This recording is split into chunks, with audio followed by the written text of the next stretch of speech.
Shiviti Adonai lenegdi tamid ki mimini balemot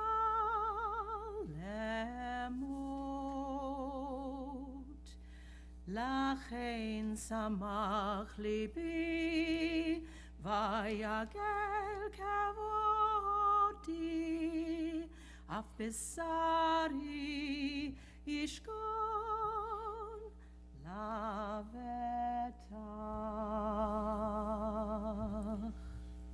From Psalm 16. I've set the eternal before me. God is at my side. I shall not be moved. Therefore does my heart exult and my soul rejoice. My being is secure. For you will not abandon me to death, nor let your faithful one see destruction. You show me the path of life. Your presence brings fullness of joy. Enduring happiness is your gift. Adonai ma'adam v'tede'ehu, ben enosh v'tachvehu, Adam lechavel dama, yimav ketzel over, baboker yatzitz v'chalaf, le'erev yimoleo v'yavesh. Adonai, what are we that you have regard for us? What are we that you are mindful of us? We are like a breath. Our days are like a passing shadow. We come and go like grass, which in the morning shoots up renewed, and in the evening fades and withers. You cause us to turn to dust, saying, return, O mortal creatures.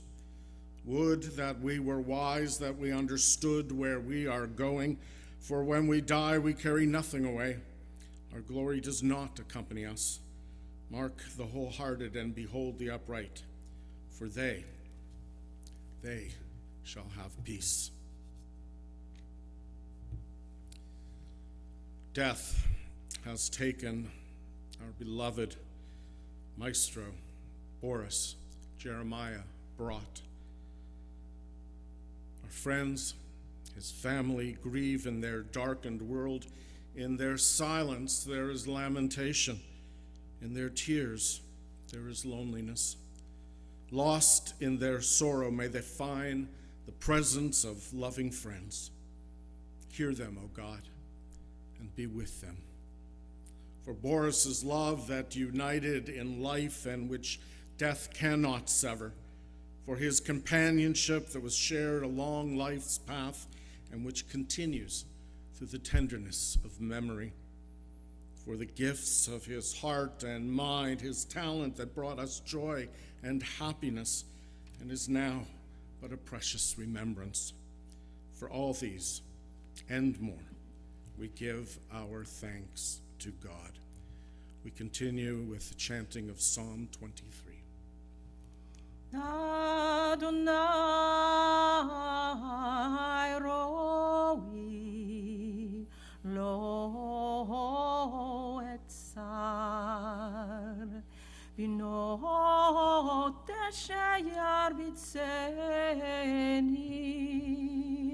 al me menuchot yenachaleni nafshi yishovev yancheni b'magle tzedek leman shemo gam ki elek begetz al mavet lo yirara ki ata imadi shiftecha umishantecha chema yenachamoni tarach lefanai shulchan neged tzorai Dishanta vashemen roshi kosi revayai ach tov v'chesed ירדפוני כל ימי חיי, ושבתי בבית אדוני לאורך ימים.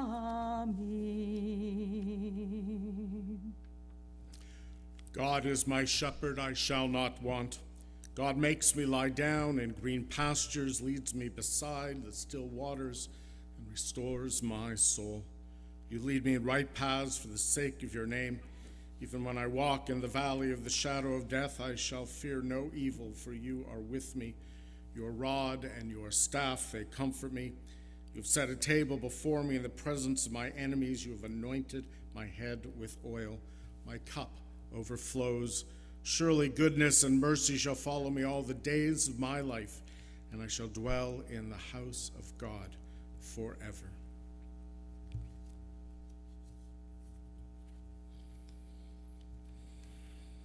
From the book of Ecclesiastes, L'chol zman ve'et l'chol chafetz tachat hashamayim.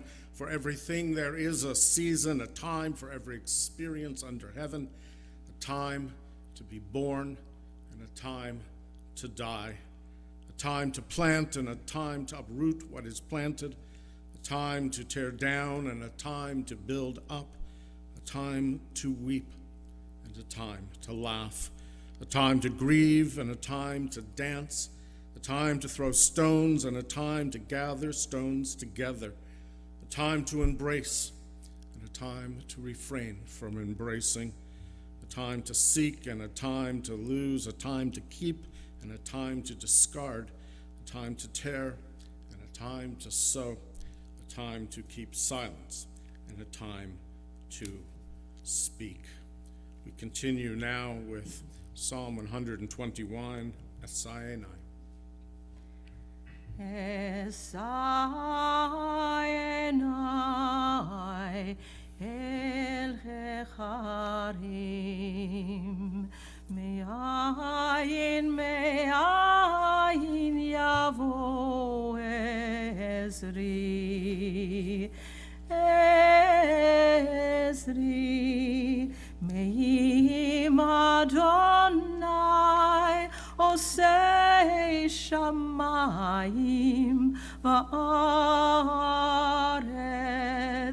אל ייתן למות רגליך, אל ינום שומרך, הנה לא ינום ולא יישן שומר ישראל. אדוני שומרך, אדוני צילך, על יד ימינך, על יד ימינך, יומם השמש לא יככה, וירח בלילה.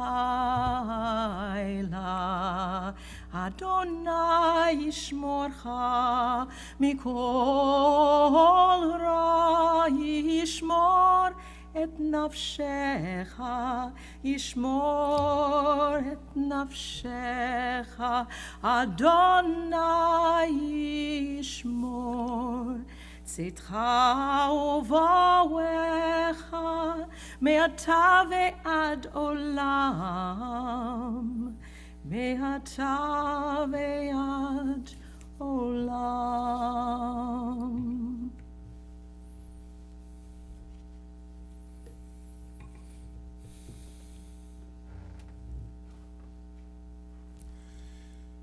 In Solomon's temple in ancient Jerusalem, amidst the blood and smoke of the sacrificial offerings, there was music. A Levitical choir and orchestra accompanied the often messy rituals, providing the soundtrack of Israelite worship. The job of the musicians was to elevate the sanctity of the moment, to bring beauty and dignity and sacredness to the proceedings, and to elevate the souls of those who came from far and wide. It was the music that made the moment most holy. And we know from the book of Psalms, which are songs, that the one responsible with bringing those sacred sounds to the people was the mitnatzeach, the maestro, the conductor. Without the mitnatzeach, there would be no music, for it was through the mitnatzeach, through the maestro, that the divine spirit flowed. This week, our maestro, Boris Brott, was taken from us. With his beloved family, his treasured musical colleagues, and the students he mentored throughout the world, his broad circle of cherished friends, we all grieve together in our darkened world. The conductor was cut down, but we will not allow our sorrow to silence his music.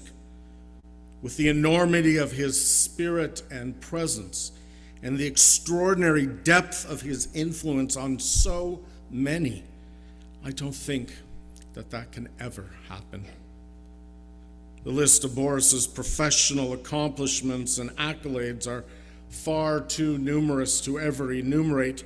The orchestras he conducted, the festivals he founded. Indeed, his career took him across the globe and allowed him to connect with audiences wherever he went through the power of his character and his passionate love for the music. He performed for royalty and popes and gave motivational talks to the leaders of Fortune 500 corporations. But beyond his musical talent, his greatest gift was his ability to connect with people from all walks of life, always around the music. Especially so was his passion to bring his love of classical music to young people and to nurture young talent. His energy seemed boundless, and his creative pursuit of the next project was legendary. As Ecclesiastes wrote, "The eye never has its fill of seeing. Young or old, those who depart this life never see enough of this world, never complete their tasks, never cherish their loved ones enough before they are called home." That is certainly true indeed, in the tragic, untimely passing of Boris Brott. There was a certain flamboyance to Boris's public persona, always maintaining that well-cultivated character of the maestro. But those who knew him best know that on the inside there was a certain softness and warm grace. And that was reserved for no one more than his deeply loved family and the love of his life of 46 years, Ardith, his perfect woman, his true partner in every sense of the word. Together they created an extraordinary life and family filled with love and generosity, beauty and creativity.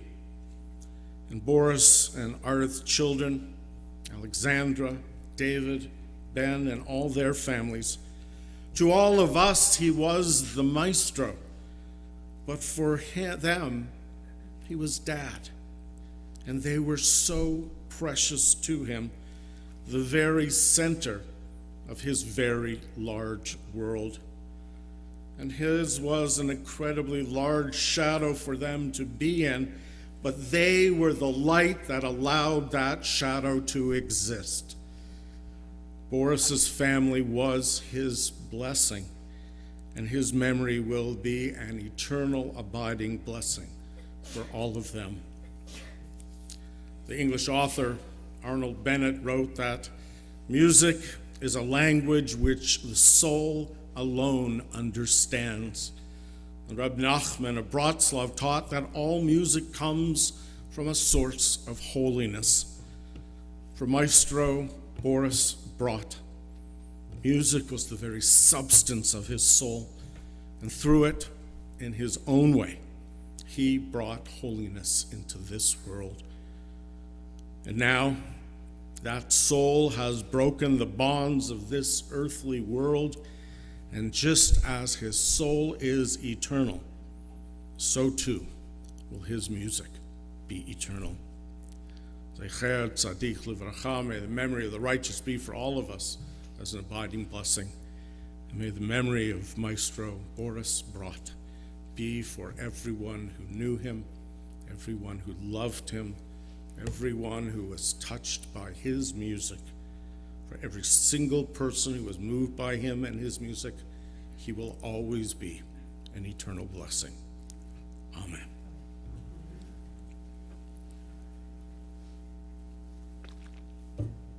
We have many dignitaries and community leaders here with us this afternoon, too many to recognize by name, but I would like to acknowledge here with us this afternoon the Lieutenant Governor of Ontario, the Honorable Elizabeth Dowdeswell, and the Chief of Police, Frank Bergen. Thank you for being with us. I know it's very meaningful for the family. And I would now like to invite, as the first eulogy this afternoon, the Mayor of the City of Hamilton, Fred Eisenberger.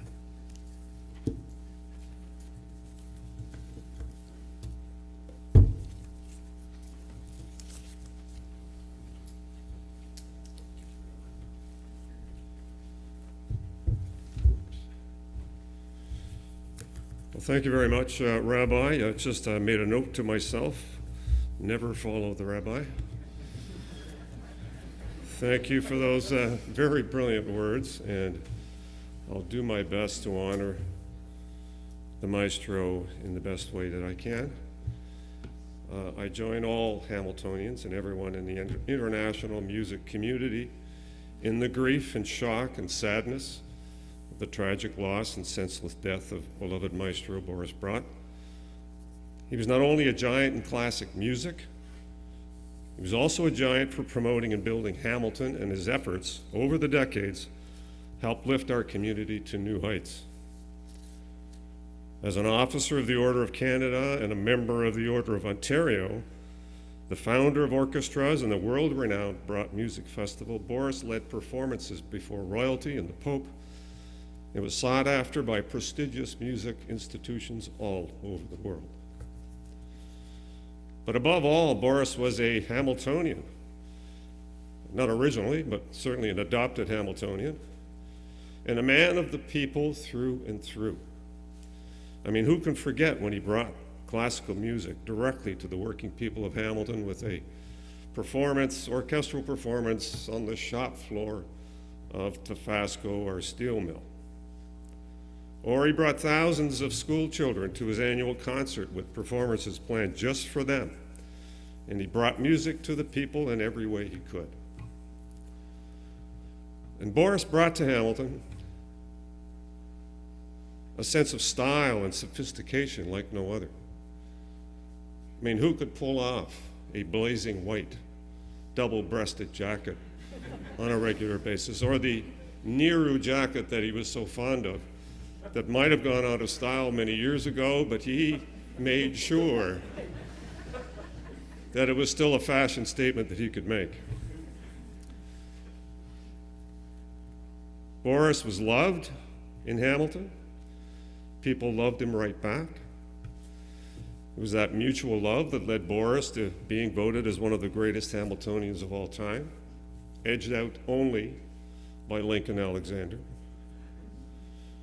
Throughout the pandemic lockdowns, when music became more important than ever, Boris continued to bring music to people, producing online concerts for anyone that wanted to tune in. And recently, the drive To combine the community service and his talent led Boris to plan a benefit concert to the Ukrainians suffering from the current tragic war in Russia. Boris leaves a legacy of musical excellence and humanitarianism that is unmatched, and it is a void in Hamilton that will be very, very difficult to fill. Such a tragic loss felt by so many people. The Honorable Sheila Copps said, "He brought music to the people from the coke ovens to the Queen. He was an impresario and a genius." Condolences to Ardith and his family. This beloved Hamiltonian and Canadian icon will be missed. Eugene Levy. His brilliance as a maestro was only surpassed by his kindness as a man.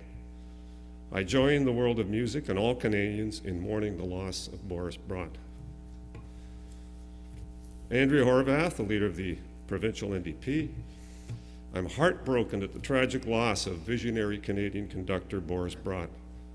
From the National Academy Orchestra of Canada to Brott Music Festival and beyond, he shared his love of music with the world and in Hamilton. And lastly, the former Prime Minister, the Right Honourable Kim Campbell. The tragic passing of our friend and Canadian musical force, Boris Brott, has left Hershey and me quite stunned.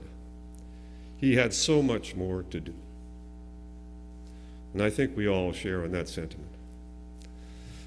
So, from the city of Hamilton, our deepest condolences go out to Ardith, and I think it's safe to say that all that Boris was would not have been possible without his life partner in music and partner in business, then Ardith Webster Brott. So sincere and deep condolences to you and your great loss. And to the children, Alex, David, and Ben, brother Dennis, all the grandchildren, and the countless friends and colleagues he amassed over the years, we are grateful as a community that you've been able to share with all of us this talented and compassionate man. May the memories that we all share sustain us as we all go forward. And the music will live on. Thank you.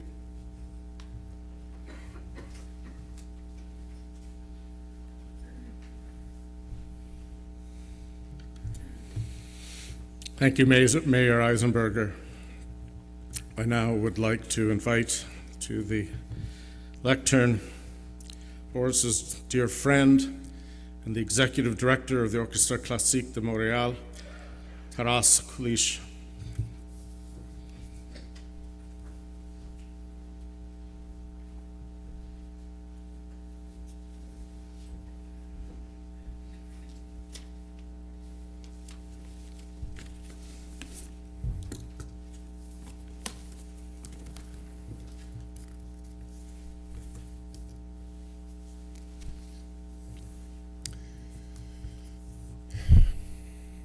Bonjour, les amis. This is the phrase Boris would start each of the concerts at the Orchestre Classique de Montréal, which used to be the McGill Chamber Orchestra, founded by his parents 82 years ago. Now that's a legacy. It is this warm, personal approach with audiences that defined who Boris was and what gave the Orchestre Classique de Montréal its very welcoming atmosphere, which audiences and critics alike noted about us. I worked closely with Boris for almost 10 years, and I very honestly and sincerely can say that it's been the best 10 years of my life. I'll never forget when I first met him at my interview. It was only me and him, and it was in the dining room of his parents' house on Earnscliffe Avenue. The orchestra had been through a string of bad executive directors, so Boris was a bit apprehensive when we first met. I must say, so was I. I knew of him, but he didn't know me at all. So both of us were very leery of each other. However, I assured him immediately that I wasn't looking to conduct nor to take over his job. And we immediately clicked and trusted and respected each other from the day one. Always being open and honest. Even when we disagreed, which was actually very little, we always found common ground and never lost respect for each other. To me, Boris was a person who was warm, truthful, caring, and passionate, above all, about music and life, and he was really, truly down to earth. These are the traits that I so admired in him. Now, we won't talk about his encyclopedia of jokes, which would always make me smile, nevertheless, no matter how many times he repeated them. Ardith and I would just look at each other and roll our eyes, of course, and we understood each other right away. Speaking of which, I was the other Ardith. He would lovingly call me the other wife. No big secret. If you go on his Facebook profile, you'll see the big profile picture up on top is him and Ardith, and the small round one is me and him. And that picture was taken at a very special moment that we shared. We went to see Sharon Azrieli do her Metropolitan Opera debut in Suor Angelica, and she was fantastic, and both of us felt like kids in watching our first concert. It was a very special moment. It was this personal and professional relationship that made us not only great working colleagues, but, dare I say, best friends. We spoke on the phone every day. Whenever one of us had an idea of a project or heard or saw some great or lousy performance, we called each other to consult, even if it was 10 p.m. at night. Montreal was Boris's playground. He knew and loved that city inside out. And given Boris was a foodie, Montreal was truly the perfect foil for him. However refined his tastes were, he always went back to Snowden Deli. The staff there knew him by name. They knew his favorites, kreplach soup, smoked meat platter, or if he was trying to be a good boy, he'd order cream cheese omelet with lox on the side. When I think of how many great meetings we had there and how many projects were born over smoked meat, that will forever remain a great, great memory to me. Speaking of projects, Boris loved innovating and collaborating. The OCM is one of those organizations that is well known for its collaborations. We put together projects with great organizations such as Ballet Jazz de Montréal, the Bach Festival, the Jeunesse Musicale, the Montreal International Musical Competition, the Opéra de Montréal, and countless others. Boris never stopped innovating and creating. I'm in my 50s and I'm dreaming of retiring on a beach in Mexico. And I would sometimes say to Boris, aren't you thinking of retiring at some point? And he would look at me as if I was from Mars and say, and do what? So of course I laughed because I knew immediately that he had no intent of slowing down at any point. He was truly a kid at heart with a never-ending source of energy. His last performance with the OCM was Bizet's opera Carmen with the great mezzo-soprano Julie Nazrella. That production was just last month and was 1 week before his birthday. So at the reception following the final performance, I got everyone to sing happy birthday for his 78th birthday. Now, one thing you may not know about me is that I was an opera singer for a long time. I left singing behind in 2012 and to truly focus on arts management and haven't sung since then. When I made that decision, I stopped singing and never looked back. And Boris was always at me, why aren't you singing anymore? It's such a waste of talent. So he never heard me sing.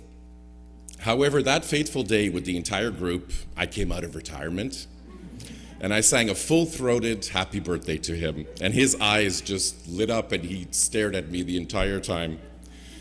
The next day, he sent the entire cast an email that read as such.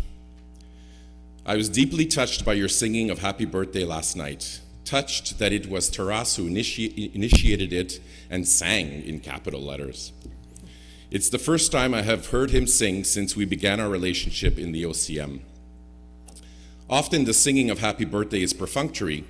We just do it because it's expected. Last night felt different. Sincere, and I want you to know how meaningful it was. This particular birthday is important to me as I feel so grateful to be healthy and energetic, and hopeful despite viruses, political challenges, and the inhumanity of this world. And he leaves with a very positive sentence: life is resplendent with possibilities for positive reinforcement. That was Boris. Now, before I finish, I want to touch on Boris's passion for opera. He discovered opera at a fairly late stage in his career. However, he fell passionately in love with the art form. He conducted for several years in Italy. He was even the first principal conductor at the Petruzzelli Opera Theatre in Bari, Italy, not Ontario. And I think the picture on the program is at the Petruzzelli Theatre, if I'm not mistaken. He spoke of this chapter in his life with great passion. He also conducted at the Puccini Festival at Torre del Lago. Puccini and Verdi were truly his favorite composers. He often told me with great pride the moment he conducted Verdi's Va Pensiero in front of Verdi's statue on Verdi's 200th anniversary. This was a very special moment for him. In 2015, after the opera company here in Hamilton ceased to exist, Boris wanted to revive opera in the city. He immediately called me and asked me to be his co-artistic director, and I of course accepted with great honor and pleasure. And hence was born Brott Opera, which has been going strong for 7 years, giving young singers an opportunity to hone their skills through the annual Young Artist Program while bringing professional opera back to Hamilton. Now, before I introduce the next musical performance, I'd like to offer my most sincere and profound condolences to Ardith, Alex, David, and Ben, as well as Brother Dennis, for their great, great loss. And to the entire musical community that is here and across Canada, the thousands of people that Boris touched their lives. To honor Boris's passion of opera and music, I now introduce to you pianist and vocal coach Emily Hamper, who is the artistic administrator of Brott Opera, and her husband, baritone Philip Addis, international singer that we were very lucky to have replaced in the very last minute to sing Don Giovanni for our online production at the beginning of the pandemic. They will perform a song by Schubert called An die Musik, which means to music. Here's the translation of the poem by Franz von Schober. O blessed art, how often in dark hours, when the savage ring of life tightens round me, have you kindled warm love in my heart, have transported me to a better world. Often a sigh has escaped from your harp, a sweet sacred harmony of yours has opened up the heavens to better times for me. O blessed art, I thank you for that. O blessed art, I thank you. And one very last thing, Boris, you forgot your baton, which you will need to conduct the choir greeting you in heaven.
And now I'd like to invite to the Bima Boris's brother, Dennis.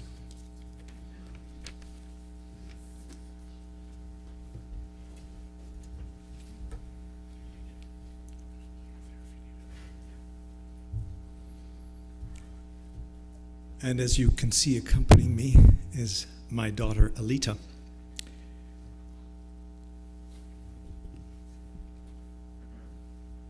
There has been an amazing, truly amazing outpouring from around the musical world. Many coming to me, and I'm sure many, many more coming to you, Artie.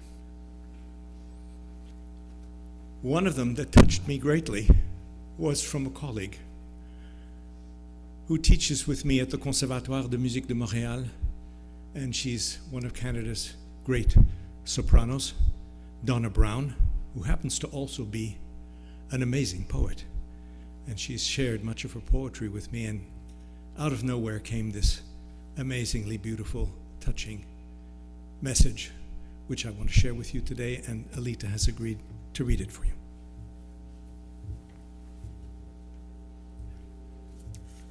Homage to Boris by Donna Brown. One single man stood up on the podium, opened his arms, and embraced a community of thousands and thousands. His upbeat was as jovial as his voice when telling a joke. His downbeat was as solemn as his mind when fighting for a cause. His phrasing was grand and generous, as he was with his time for others.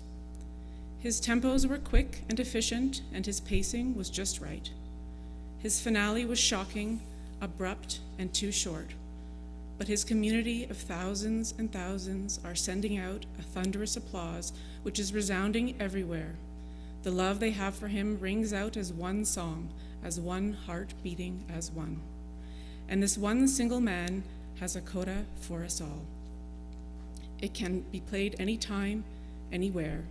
It is a special coda, for it has a name: Memories and Gratitude.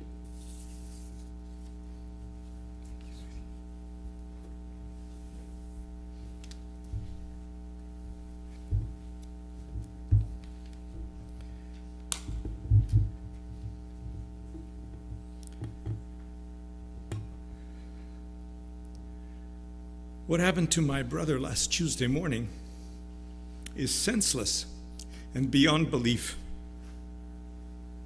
Everyone that knew Boris or was touched by him is in a state of shock, incredulous at this sudden loss, none more so than we, his family. In an awful instant, this beautiful, creative life was taken before his time. An exceptionally healthy, vibrant 78-year-old of boundless energy and creativity, a consummate musician, an artist brimming with projects and passion, a devoted husband still madly in love with Artie, his wife of 46 years, the loving father to 3 wonderful children, Alexandra, David, and Benjamin, and grandfather to Isabella, Jonah, Everett, and Remy. This is truly a tragic loss. And he was my only brother. Artie, your loss is incalculable. Losing a spouse is one of the worst traumas one can endure, and we all cry with you and empathize with complete compassion. Your loving union with Boris was what we all ideally hope for in a marriage. You were soulmates, professional partners, and passionate lovers.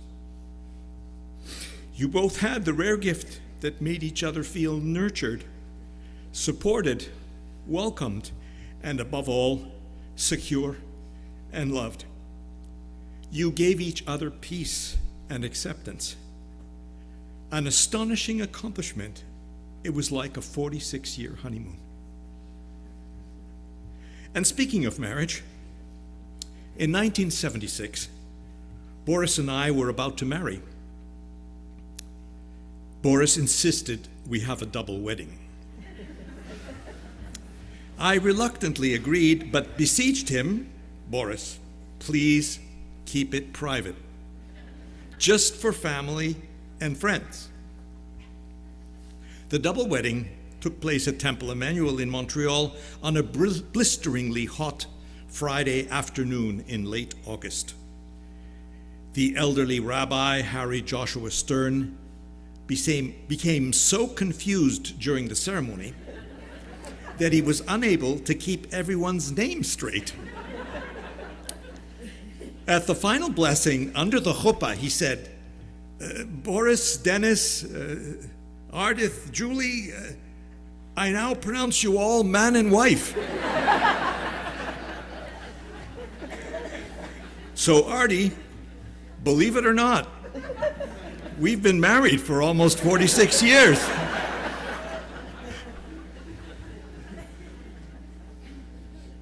Of course, Boris, ever flamboyant, had arranged for the Canadian press to be waiting outside the temple, and as we emerged, a flood of popping flashbulbs took pictures which became front-page news across the country that the musical Brott boys from Montreal had married 2 girls from Hamilton.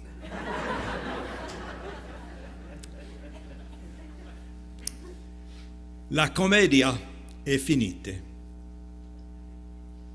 These were the last words of Beethoven on his deathbed. To this day, nobody knows exactly what he meant by that. The composer Leoncavallo later used these prophetic words in his opera Il Pagliacci. In essence, and with wry and macabre humor, it says to me, there is no greater tragedy than death. There will be no salvation. There are no magic solutions, no next opus. And it is really not a comedy at all. The finality of death is the ultimate exit that awaits us all. Boris acted his part in this divine comedy fully and well. Now the curtain is down and the comedy is over. When I bolt awake at night, as I am wont to do these past days, I cannot get the haunting image of Edvard Munch's The Scream out of my head.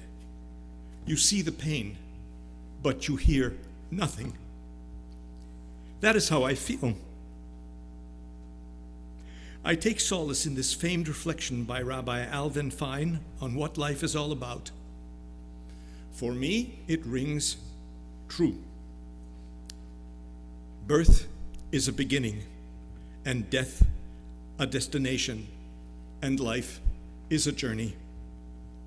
From childhood to maturity, and youth to age, from innocence to awareness, and ignorance to knowing, from foolishness to discretion, and then perhaps to wisdom, from weakness to strength, or from strength to weakness, and often back again, from health to sickness, and we pray to health again, from offense to forgiveness, from loneliness to love, from joy to gratitude, from pain to compassion, from grief to understanding, from fear to faith, from defeat to defeat to defeat, until, now looking backwards or ahead, we see that victory lies not at some high point along the way, but in having made the journey, step by step, a sacred pilgrimage.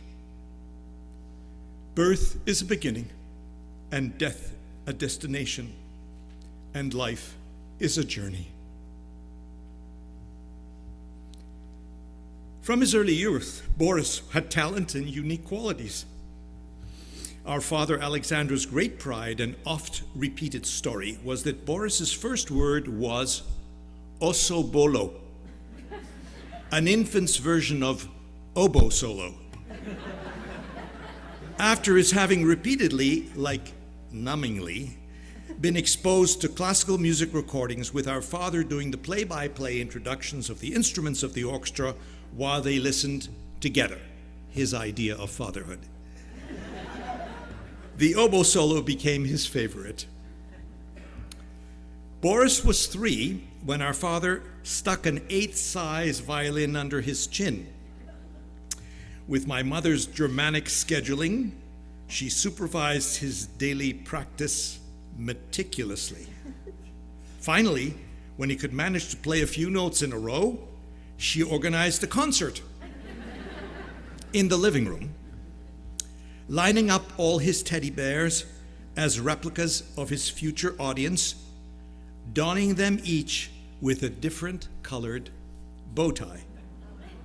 Boris was maybe 4 at the time. It obviously impressed him. He has worn bow ties ever since, and for as long as I've known him. Strangely, he had trouble tying them. And I remember helping him many a time backstage before a concert together. An intimate moment now to be cherished and never to be forgotten. So there you have it, the myth of Boris's bow tie predilection revealed. Bow ties rule, Boris, and we wear them in your honor today. Boris, I hope you knew that I loved you, admired you, envied you, was so proud of your accomplishments, was also a bit intimidated by your talent, and tried to emulate you. Imitation in the sense of the sincerest form of flattery. That said, no matter how I tried, my admiration for you was so intense that nothing I did seemed to measure up to your immense talent. You did everything better than I. Please know that despite it all, I always loved you, and know that I will always love you, and now will honor your memory to the best of my ability for as long as I shall live. Ironically, last month, on March 14th, I called Boris to wish him happy birthday and invited him and Artie to come to my home in Saint-Sauveur in April, the house we shared with our parents and grandparents as children. I had suggested a rapprochement. Boris accepted, and for the first time in decades, it seemed, we were ready, each in our own way, to celebrate our lives together, to seek a path back to each other. For it had been many years that we had really been as close as we both would have wanted. It was never to happen. Boris endeared himself to almost everyone he met. He had an infectious enthusiasm. He also had a powerful and unusual interest in others and was an intense listener. He made you feel very special when you spoke with him, a rare gift. Of course, Boris was a unique character for which there was no mold or they threw it out long ago. Boris was an unstoppable force, a geyser, a tidal wave, a well from which water never ran dry. He was inexorable. He passionately believed in his mission and the power of music to change us all for the better, and nothing would stop him in his quest. He was our Pied Piper par excellence. That pipe has now been silenced forever. We are all stunned and frozen, our mouths aghast in that silent scream of grief and sorrow. How can this have happened?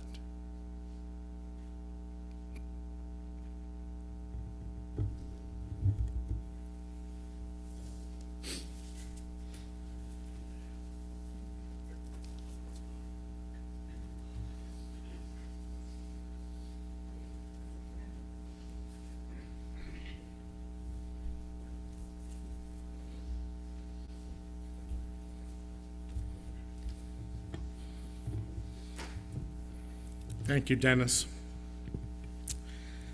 I'd now like to invite Boris Nar's son, David, to come to the bima.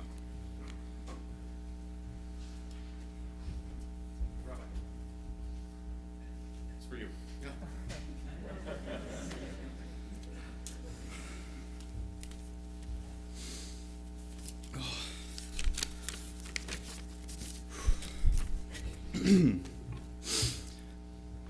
When I was around my son's age, I asked my father about the silent pauses in between movements during a performance.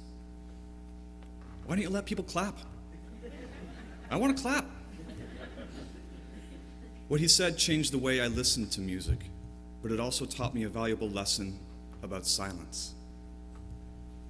Anticipation and reflection can deepen the appreciation of a thing, almost anything. Since he was taken from us, I've been trying to find ways to be close to him again. Wearing his clothes, hanging out in his office, cracking terrible jokes. Music helps a lot. Old memories, photos, videos, and inside jokes are good too. It's great to feel his presence in a room.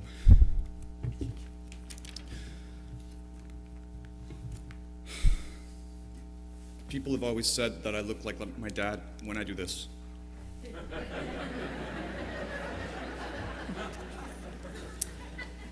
And that's about the best I can do to bring him in front of you right now, where I know he'd love to be. My dad was a presence, and he made his presence known. He owned pretty much every room he was ever in. Big room, small room, really big room, really small room, even this room.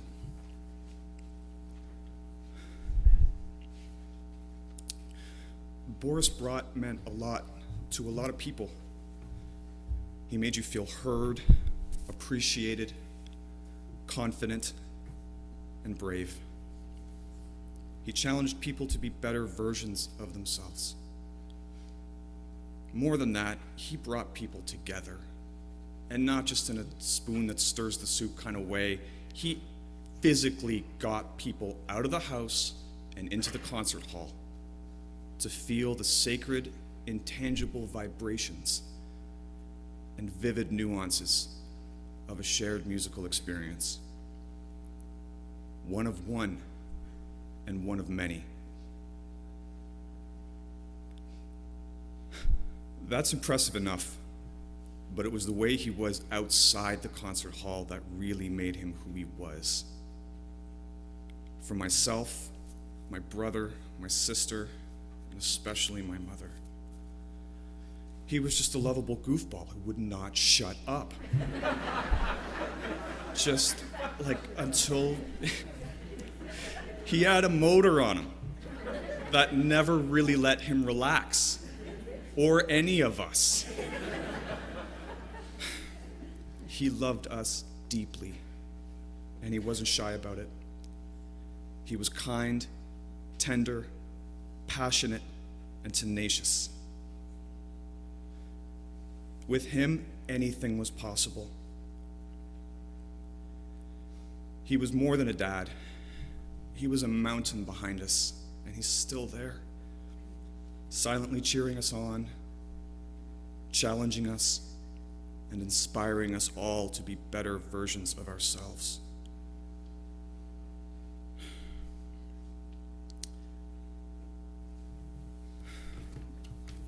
Please share a silent pause with me now, not just to remember him, but to reflect on what he meant to us, and to anticipate all of the great music to come from all of the talented musicians he's inspired, just because he was in this world with us.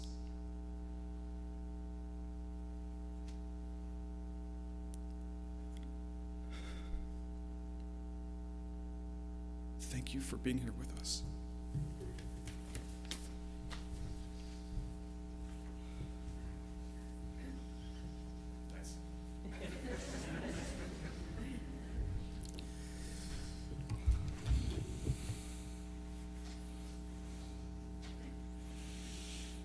Thank you, David, for those beautiful words, and thank you for the style upgrade.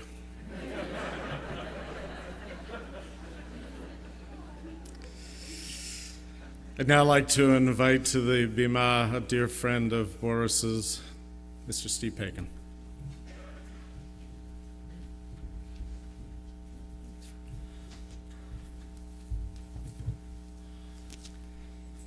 Note to self, don't follow the rabbi or the mayor or the brother or the son or the administrator.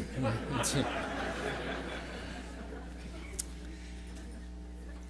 Ardith, it was exactly a week ago, last Sunday, probably at this very hour, in fact, that my dad and I saw you and Boris at a concert here in Hamilton, and we had the best catch-up chat. Thanks to COVID and very busy lives, we haven't seen a lot of each other over the last few years, and it was really just awesome to see you two again. And people here probably won't know this, but more than 50 years ago, Ardith used to babysit my brother Jeff and me. And the first thing I always do whenever I see Ardith again is I ask her how old she is, because I can't get over the fact that after all these years, we still know each other. And she told me how old she was, and I told her how old I was. And no, I'm not going to tell any of you here what those numbers were. And then Boris just piped up and said, I'm 78. And I couldn't believe it because, as you all know, he looked 10 years younger. He looked 15 years younger than that. And I think he looked so much younger because he was still so engaged in the world. He started telling my dad and me about all the things he still wanted to do.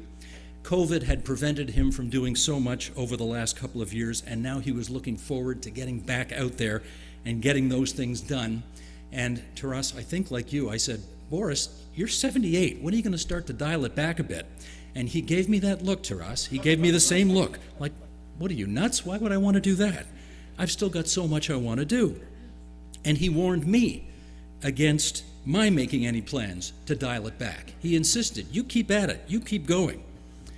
And I thought, okay, there's that enthusiasm. There's that energy.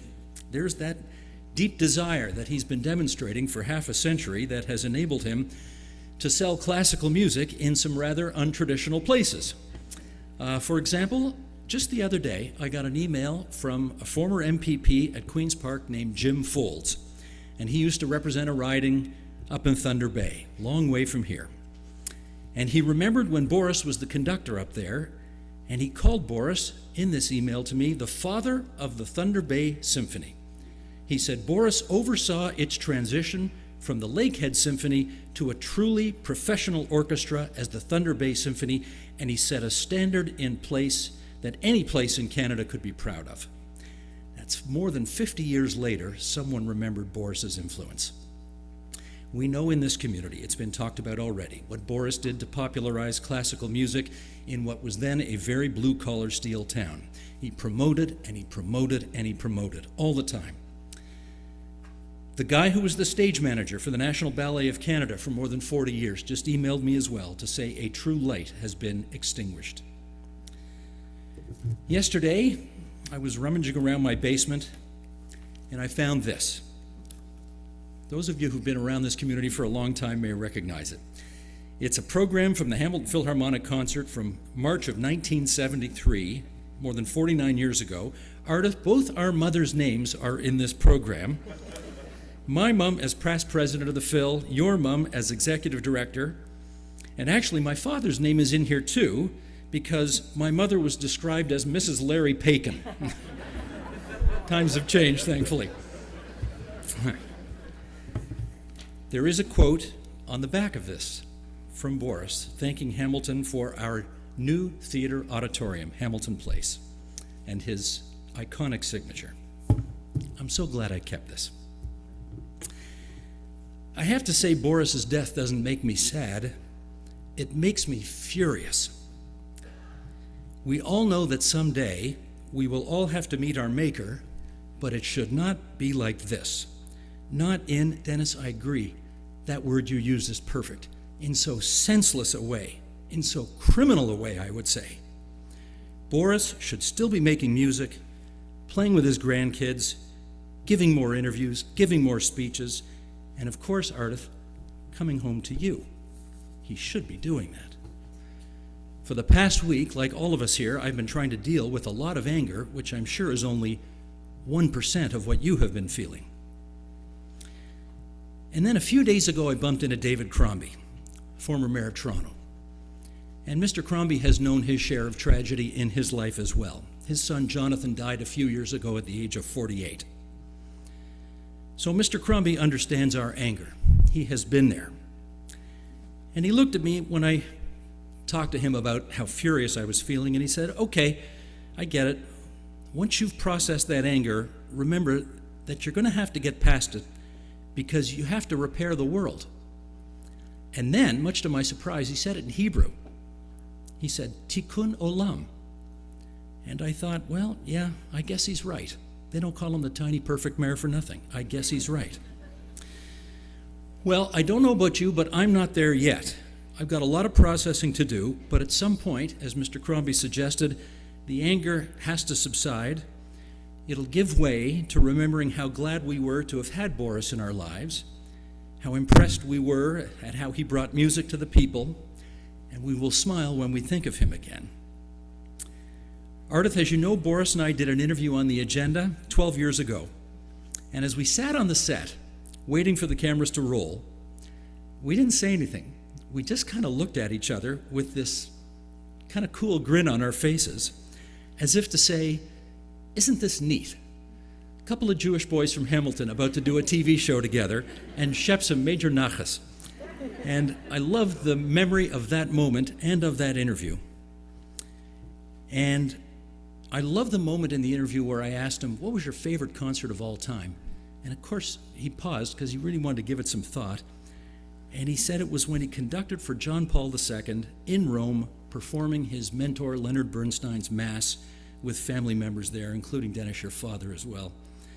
Imagine how utterly unique and joyous that experience must have been for him and for you. So my mission is to try eventually to get over this anger and to remember the happier times and to be thankful that Boris was able to do what he did for as long as he did it and to begin to repair the world because it sure needs repairing right now. Ardith, to you, to your extended Webster and Brott families, all of us here, my goodness, look how packed it is. Isn't that fabulous? We all send you our love as you begin your version of Tikkun Olam. God bless you.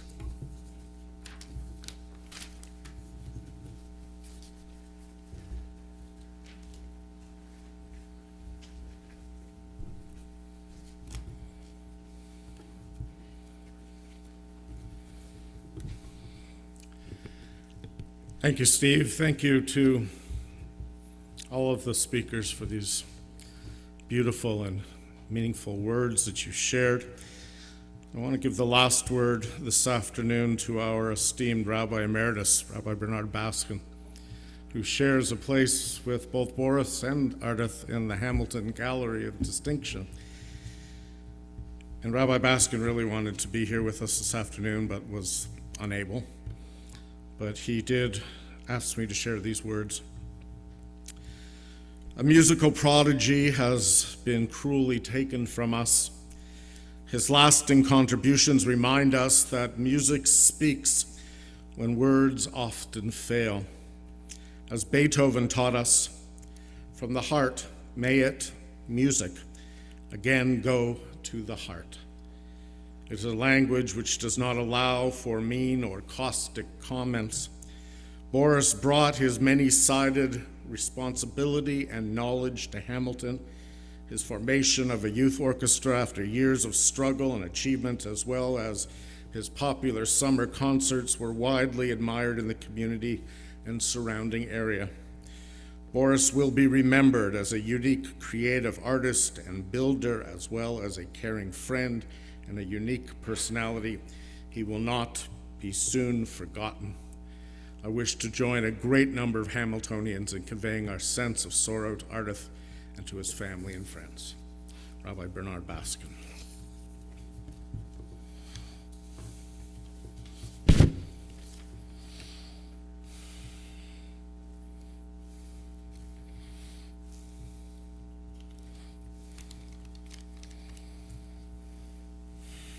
Zecher Tzadik Livracha. May the memory of Boris Brott be a blessing to us all. An ancient people, we are well acquainted with grief in the valley of shadows. Death and sorrow are not strangers to us, yet the centuries have taught us that a good name endures beyond the grave, and that there is strength in faith. With Job, we say, Adonai Natan, God, you have given. You have given us a loved one who will not be forgotten for all that was good and enduring in his life. We offer our deepest thanks. Adonai Lekach, God, you have taken away. We pray for the strength to turn our broken hearts into an altar of trust before we acknowledge your sovereignty and love, as we now say, Yehi Shem Adonai Mivarach.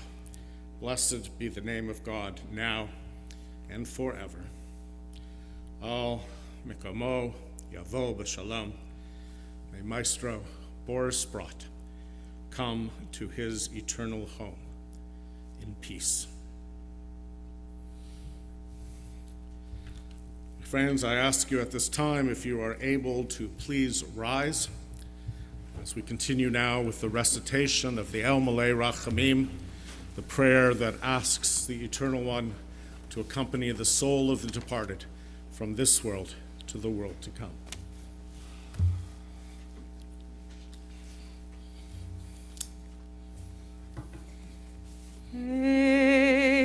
Al-Malei Rachamim Shochen Bamramim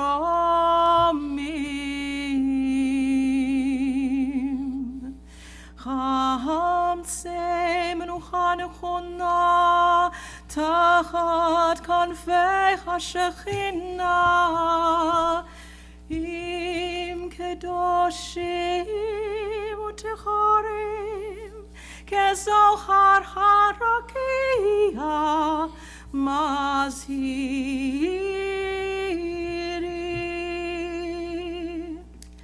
Et Nishmat Yirmiyahu ירמיהו בן יואל ושרה שהלך לעולמו. בעל הרחמים יסתירהו בסתר כנפיו לעולמים ויצרור בצרור החיים את נשמתו. אדוני הוא נחלתו וינוח בשלום על משכבו ונאמר Amen. Compassionate God, eternal Spirit of the universe, grant perfect rest in your sheltering presence to Yirmiyahu ben Yoel Vasara, to Maestro Boris Jeremiah Brott, who has entered eternity. O God of mercy, let him find refuge in your eternal presence, and let his soul be bound up in the bond of everlasting life. God is his inheritance. May he rest in peace. And we say together, Amen. May those who mourn the loss of Boris Brott find comfort in the hope that, though the dust returns to the earth as it was, the spirit returns to God who gave it. Death is not the end. Those we love have passed through the gateway of the grave into the peace of life eternal. We know that all of us must tread the same path, though we know not when that hour may come. Let us so live that the coming of that hour may find us unafraid. May our deeds do honor to the memory of our beloved whom you've taken to yourself. Trusting in your name and loving kindness, we praise your name, O God.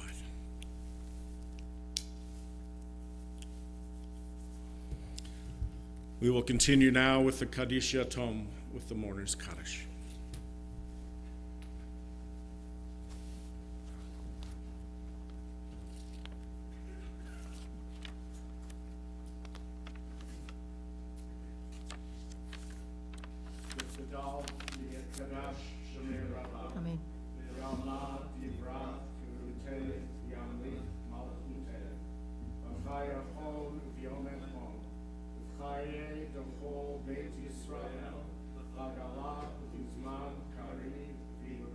Amen. Amen. יהי שמי רבה מבורך לעולם עלמי עלמיה. יתברך וישתבח יתפאר ויתרומם ויתנשא ויתהדר ויתהלל ויתהלל שמי וקודשם. בריחו. לעילה מכל ברכתה ושירתה תושבחתה ונחמתה רמירן ביעלמה דילרו. אמן. יהי שלמה רבה מן שמיים וחיים עלינו ועל כל ישראל אמרו אמן. עושה שלום במרומיו הוא יעשה שלום עלינו ועל כל ישראל אמרו אמן.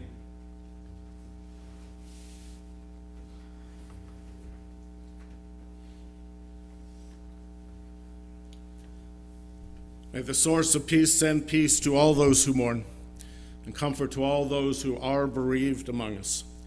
And we say together, Amen. And to Boris, to Maestro Brott, we say these final words.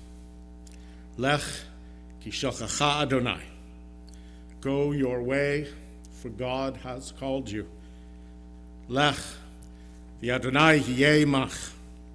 Go your way, and may God be with you. V'halach lefanecha tzikecha, kavod Adonai asfecha. May your righteousness go before you, and the glory of God receive you. And to the mourners, to Ardith and Alexandra, to David and Ben and Dennis, we say to you the traditional words of consolation. Hamakom yenachem etchem, Toshar Veletzion veYerushalayim. May God comfort you amongst all the mourners of Zion and Jerusalem. Amen. Please be seated.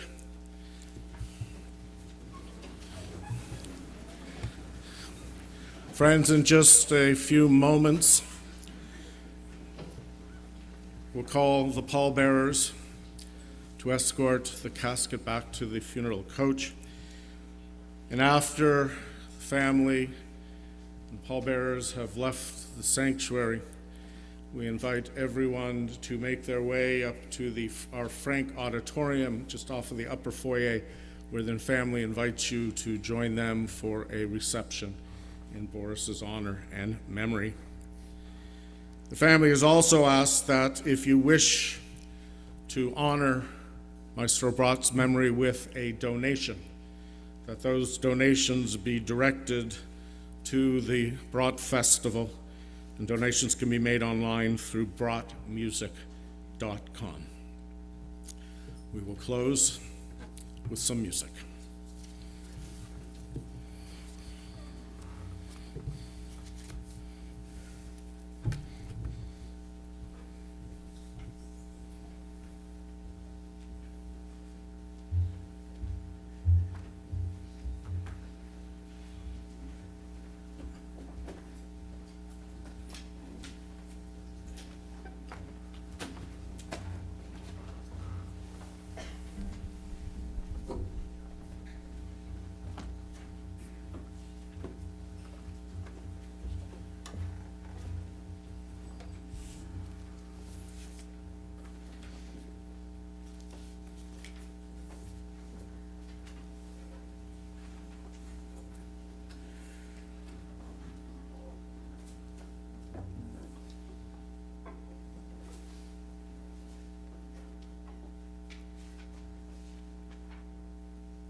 Ladies and gentlemen, we would ask that you remain in your place until the family has exited the sanctuary.